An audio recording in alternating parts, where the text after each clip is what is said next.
sample plans, hypothesis, summary, and then questions. So moving on to the introduction, what is sustainability? So it's the ability to exist and develop without depleting natural resources. So a sustainable society must be socially responsible, focusing on environmental protection and dynamic equilibrium in human and natural systems. So what does this look like at a university?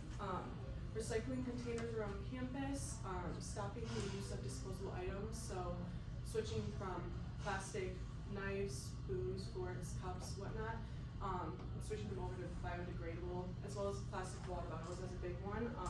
Just that simple switch from a plastic water bottle to a reusable one can make such a difference in the world, and also saving money as well. And then also buying secondhand, local, and reselling. So giving new life to something that has a lot of years left to it. So can being sustainable be difficult? Just like a habit, sustainability is a learned behavior. So switching from small changes towards something big, it can present a great opportunity when it comes to sustainability. So re-engaging students and educating them about the importance of sustainability, the university can motivate them to take action on certain issues that may not have been a priority. And then moving on to some examples, so safeguarding water, saving energy, reducing waste, and then limit or eliminate the plastic usage. So these are like our 3 research questions. First one is, why do we think sustainability is important? The second one is, what are the attitudes towards sustainability? And the third one is, what are the spending habits of college students? All 3 of these kind of relate to each other because we think sustainability is important because we want people to do their part in recycling and keep the environment a better place. And a lot of people don't realize that some things that they may not recycle properly have toxic materials, which I'm going to get to later on in the next couple of slides. We also think it's important to measure the attitudes towards sustainability because some people may think that sustainability is important, some people may think it's not important, and some people may not have a say. That's also one of the questions in our survey. And then what are the spending habits of college students is another big one because, in my opinion, a lot of college students don't realize how much money they spend on things such as cans, forks, knives, and so on. And also another big one is like behaviors can lead to, like the spending habits have a big impact on behaviors. Because me personally, I'm the type of person who goes to the store and like buys a bunch of Red Bull cans and then I recycle them after like a week or so. And that sometimes I don't even realize that like that's a big spending habit and that can have a big impact on environmental sustainability. So our first hypothesis is sustainability associated with accessibility will help students use green products more consistently. What I mean by this is students would have access to more green products using like the dining hall and the Wildcat Den. This would greatly reduce pollution, and what I mean by this is that places such as the dining hall and the den should use plastic straws or like plastic straws like Starbucks uses and stuff along those lines. We also think that selling green products and items such as cat tracks is another big one. Because I know, for example, Sundre has the green products that you can recycle.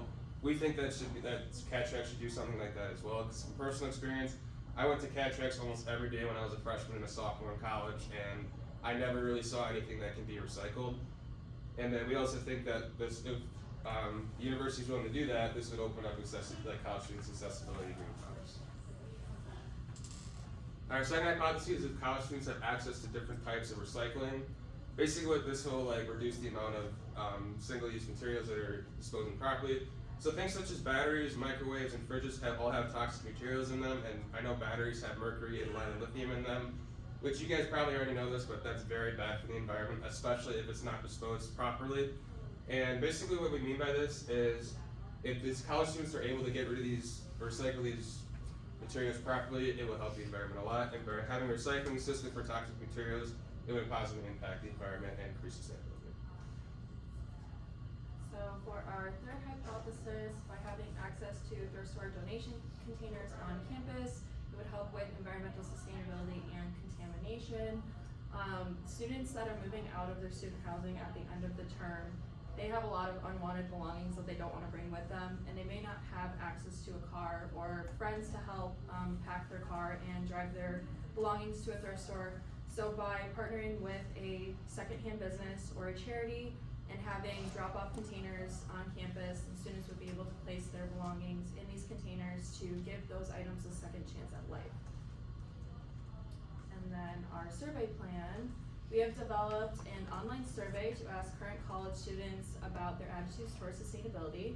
So it's a mixed mode survey of about 20 questions, and there are NMU related questions as well as just regular current college students in general. There are questions about recycling and buying behaviors. We plan to promote the survey on social media such as Facebook and Instagram. The goal is to engage students into sustainable behavior, and our timeline for our survey is about 2 months from October to December of 2022. And then for our sample plan, we wanted to target popular areas on campus so that we can get a wide variety of students and opinions. So we plan on initially launching it in Jamrich, especially in the previous presentation as talked about, the Starbucks area is where a lot of students are concentrated. So by adding QR codes, we can give that accessibility to them.